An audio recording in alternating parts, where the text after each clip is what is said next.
O material de hoje é um roteiro de áudio e guia visual detalhando como a inteligência artificial está reduzindo a análise de exames médicos de horas para segundos. Sensacional! Então, um tema central que percorre este material parece ser o impacto vital da tecnologia. Mas já veja onde podemos refinar a mensagem. Com certeza. Porque, a premissa é inegavelmente poderosa, né? Uhum. O criador tem um domínio claro do terreno que está pisando e aquela sensação de urgência, ela está presente desde a primeira linha. Sim, mas a coesão da narrativa sofre uma quebra abrupta quando tenta equilibrar a urgência médica com o jargão técnico corporativo. Como assim? Se diz na parte da explicação da IA? Exato. A fraqueza aqui é que o texto constrói uma tensão que é, nossa, excelente. Uhum. Você lê sobre a fadiga de um radiologista depois de um turno exaustivo de 12 horas. Nossa, dá para visualizar perfeitamente. Total. Você imagina o profissional ali, numa sala escura, tentando encontrar tumores agressivos que são quase invisíveis a olho nu. É uma cena de vida ou morte, né? Tá muito bem estabelecida. Só que aí, no entanto, ao explicar a ciência de dados, o roteiro faz uma menção explícita a ferramentas como RStudio e Power BI. Ah, sim, eu reparei nisso. E isso quebra totalmente a imersão do ouvinte. Em vez de consolidar a autoridade clínica, essas inserções soam como jargão de escritório corporativo. Sim, fica meio deslocado, né? Muito deslocado, de uma situação de vida ou morte. É como assistir a um drama médico intenso na sala de cirurgia e, de repente, um personagem para tudo para explicar como funcionam as planilhas financeiras do hospital. Isso está exposto com muita clareza. Mas eu me pergunto se já consideramos o quanto o jargão afasta o público leigo. É exatamente esse o ponto. Porque, querendo ou não, remover essas marcas de software vai tornar a mensagem muito mais atemporal, sabe? Com certeza. O RStudio hoje é famoso, mas e daqui a 5 anos? Então a sugestão é substituir os nomes dessas ferramentas de software por analogias universais. Entendi. Ou então focar puramente no processamento do volume de dados, sabe? Mantendo a atenção do público na metáfora central de encontrar o sinal no meio do ruído. Dá uma escala para a coisa sem dar nome aos bois. Isso. Como exemplos concretos, em vez de mencionar a criação de dashboards dinâmicos no Power BI, o roteiro pode descrever a IA varrendo bibliotecas planetárias de conhecimento médico instantaneamente. Cara, bibliotecas planetárias. Isso soa muito mais épico do que falar de Power BI.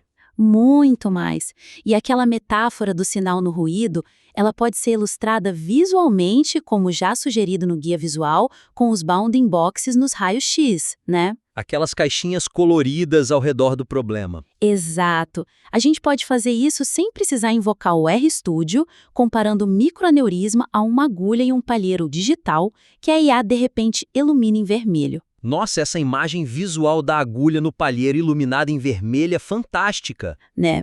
E resolver essa quebra de imersão técnica nos permite focar no argumento humano central do texto, o que, leva à nossa segunda crítica. Que é sobre a questão dos médicos perderem o emprego. É, essa mesma.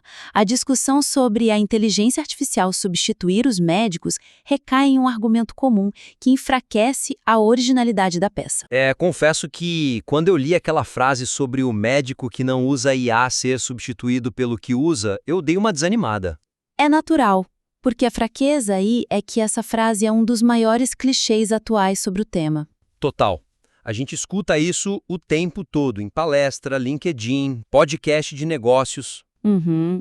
E para o perfil deste criador, que, convenhamos, demonstra um profundo domínio do assunto, entregar uma resposta tão previsível faz com que um público especializado perca o interesse. Sim, ou até um público bem informado, né? Eles já antecipam o final da frase antes dela acabar. Exato.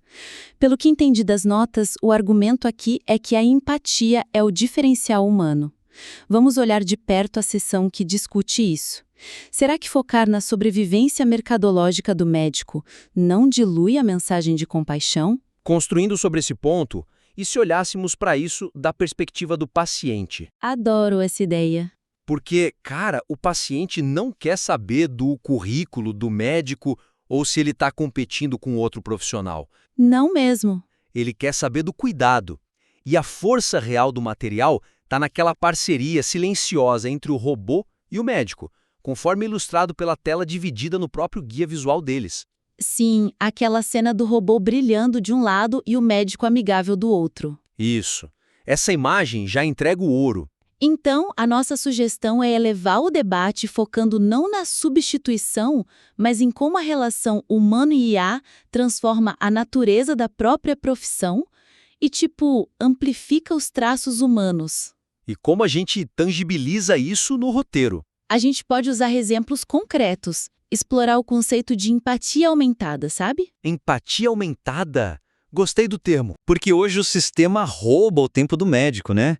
Então a ideia é reescrever a conclusão do debate para focar no médico evoluindo de um mero extrator de dados para um curador do contexto de vida. Curador do contexto de vida. Que é algo que a máquina simplesmente não consegue fazer. A vida humana não é parametrizável dessa forma. Com certeza não, isso muda o jogo completamente. Tira a narrativa do medo do desemprego e coloca num lugar de esperança. Exatamente.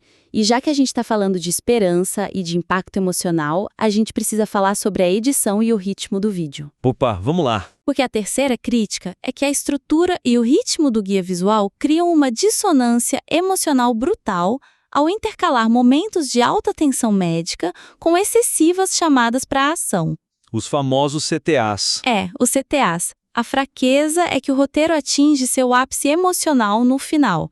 A gente tem aquela história de sobrevivência a um AVC. Nossa, sim, com o relógio acelerado. Isso, onde o tempo de análise se torna literalmente uma janela de sobrevivência. É o limite entre a vida e a morte. É a melhor parte do texto para mim. Ok, então o que eu realmente gosto nesta parte é a urgência do caso de AVC.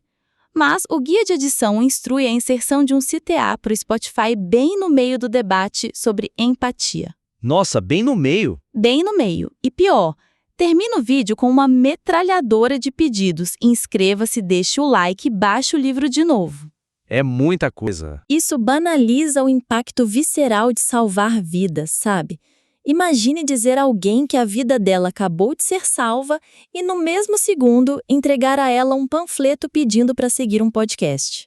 No mundo real isso soaria até insensível. Muito. Isso faz sentido, mas as evidências também poderiam apoiar uma conclusão diferente. Será que focar apenas na conversão não prejudica a retenção emocional?